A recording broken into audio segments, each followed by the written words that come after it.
Bonjour, frères et sœurs en Christ. Je suis le pasteur, le révérend pasteur Alpha Ndangui. Je suis un des serviteurs que Dieu a voulu. Nous allons continuer sur notre enseignement que nous avons commencé la première partie. Et maintenant, nous allons commencer la deuxième partie sur le caractère. Nous sommes en train de parler sur le caractère qui est très important pour notre vie chrétienne. Si nous voulons percer, si nous voulons entrer, nous voulons demeurer dans le règne du Seigneur, nous devons avoir un caractère bien bâti. On avait parlé sur le caractère, comment Dieu a fait.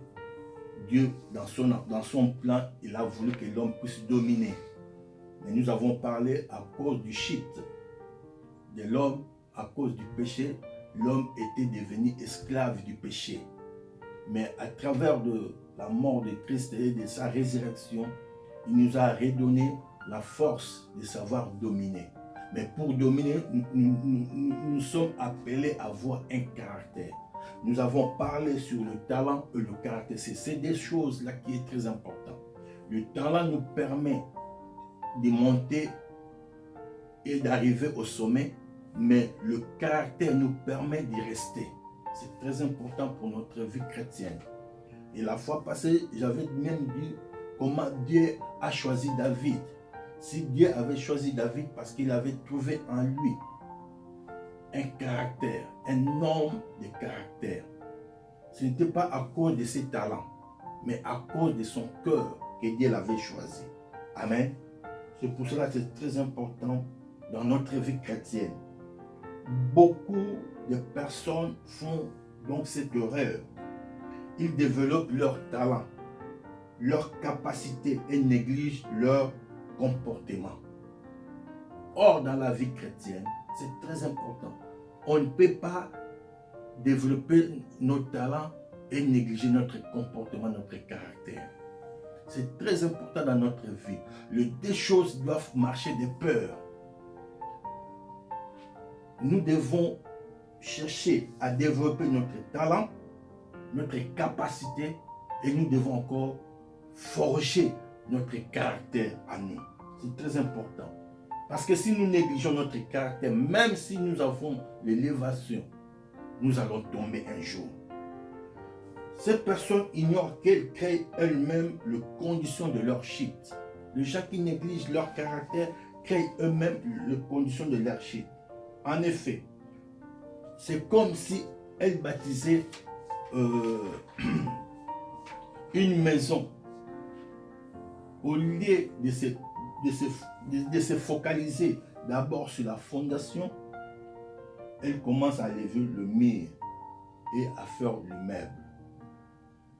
C'est comme nous dit la Bible dans Matthieu chapitre 7, le verset 26 à 29.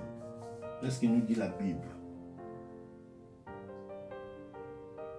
Mais quiconque entend ces paroles que j'ai dit et ne les met pas en pratique sera semblable à un homme insensé qui a bâti sa maison sur le sable. La pluie est tombée, les torrents sont venus, les vents ont soufflé, ont bâti cette maison, elle est tombée et sa ruine a été grande.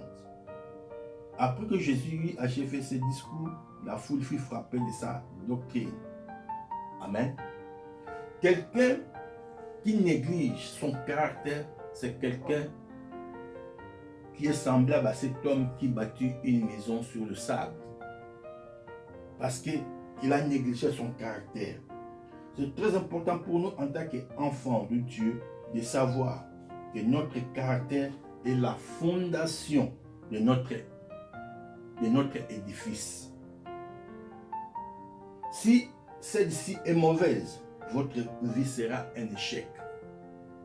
Si tu ne bâtis pas un bon caractère à toi, sache-le que ta vie sera un échec.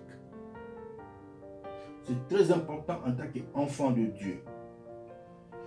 C'est dans ce verset que nous avons lu, Jésus-Christ a expliqué que la base, c'est la sagesse. Nous devons savoir faire une fondation qui est très importante la fondation, c'est comme un caractère à nous, pour savoir édifier sur le caractère. C'est très important en tant qu'enfant de Dieu. Si nous avons la sagesse, la Bible nous dit, Proverbe 9, verset 10, le commencement de la sagesse, c'est la crainte de l'Éternel, et la science de saint, c'est l'intelligence. Amen. La Bible nous dit, le commencement de la sagesse, c'est la crainte de Dieu. Quelqu'un qui a le caractère, pour commencer sa vie, il doit avoir la crainte de Dieu. C'est très important. C'est pour ça que le talent et les dons d'une personne les donnent accès au sommet. Mais son caractère préserve son trône. Le talent d'une personne lui donne accès au trône. Mais son caractère va préserver son trône. C'est très important en tant qu'enfant de Dieu de le comprendre. Or, Proverbe 18, 16 nous dit le présent d'un homme lui élargisse la voie et lui donne accès auprès des grands. Pour comprendre, oui, le talent va nous élargir le droit, va nous ouvrir des portes. Les dons vont nous ouvrir des portes. Mais ce qui va nous permettre d'y rester, c'est notre caractère à nous. Donc, vos dons, vos talents, vous élèveront. Mais si vous n'avez pas le caractère, vous tomberez. Donc, c'est pour cela qu'il est capital de se forger un caractère intègre. C'est très important pour notre vie de savoir forger un caractère intègre. Exemple de Samson et de David. Je voulais donner cet exemple. J'avais médité sur cet exemple pour voir ces deux personnalités, David et Samson. Les deux, ils étaient des chefs des armées. Quand vous regardez leurs deux caractères, c'est différent entre les deux. Les deux, ils étaient des combattants, des guerriers. David était à la tête d'une armée, mais Samson était lui-même l'armée.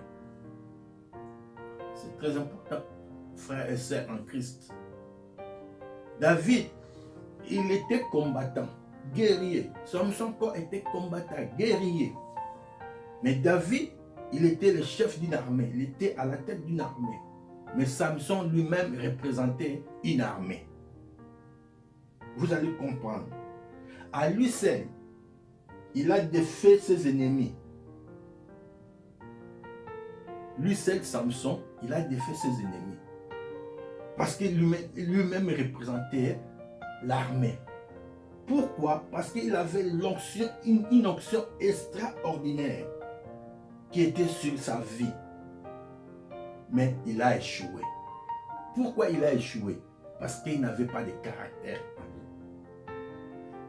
Parce qu'il n'avait aucune protection. Or, le caractère, c'est si nous avons un caractère, c'est comme nous avons une protection à nous. Il était inarmé, mais comme il n'avait pas une protection, il n'avait pas un caractère, il avait échoué. Mais David, comme il était un homme bien forgé, il a réussi. C'est très important en tant qu'enfant de Dieu de comprendre que Dieu a besoin de nous et nous devons avoir un caractère à nous. Proverbe 25, verset 28 nous dit: comme une ville forcée et sans muraille, ainsi est l'homme qui n'est pas maître de lui-même. Si nous n'avons pas de caractère, c'est-à-dire nous n'avons pas une protection à nous, nous serons comme une ville forcée, sans muraille, une ville sans protection. Un homme qui a un caractère, c'est un homme qui a une protection. Un homme sans caractère, c'est un homme qui n'est pas maître de lui-même. Il ne peut pas se contrôler. Amen. C'est pour ça que c'est très important en tant qu'enfant de Dieu. Dieu a besoin de nous. Dans ces temps si difficiles que l'Église est en train de traverser, que le monde est en train de traverser, le diable s'est élevé. Mais Dieu veut que nous puissions avoir un caractère à nous, pour ne pas être manipulé.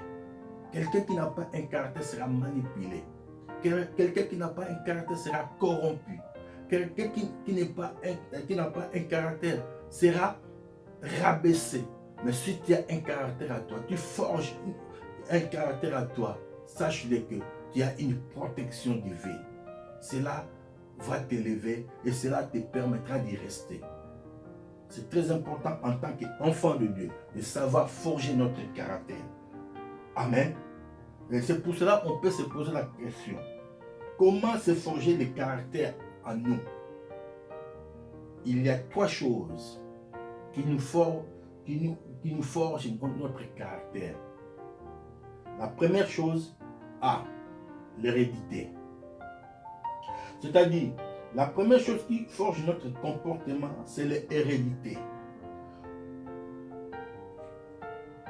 Nous naissons avec un type de tempérament. Ainsi, certains sont naturellement calmes et d'autres sont bouillants.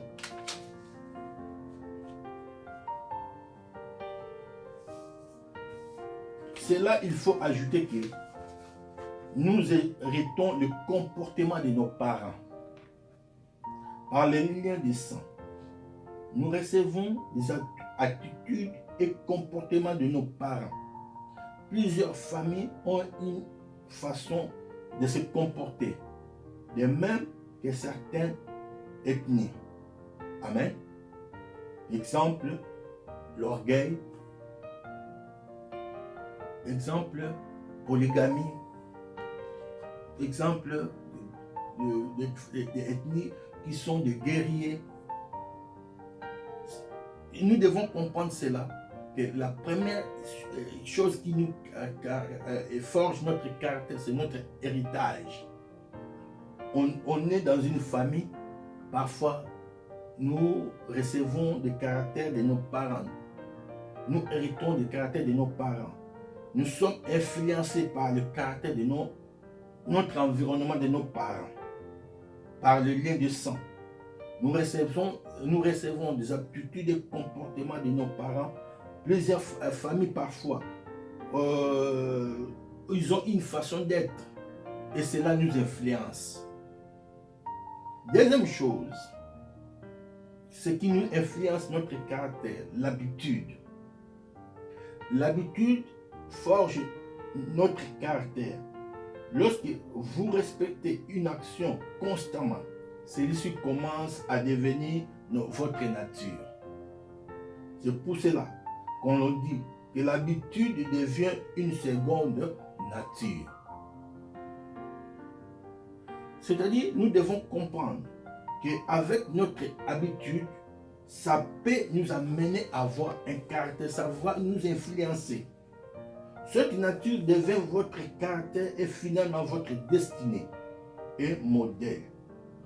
Est-ce que ce procédé qu'il utilise, la publicité et la communication pour nous faire aimer les produits vendus?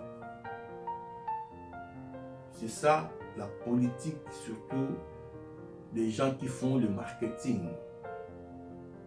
Ils nous bombardent par des publicités. Mais si tu n'aimes pas ces produits-là, à force de regarder cette publicité, cela va t'influencer pour aller acheter, pour avoir cette habitude. Notre habitude peut nous influencer à avoir un caractère. Troisième chose,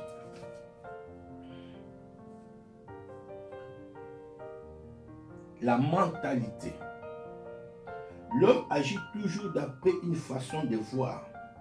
Face à une situation, deux personnes agiront différemment parce qu'ils ont une perception différente. Amen.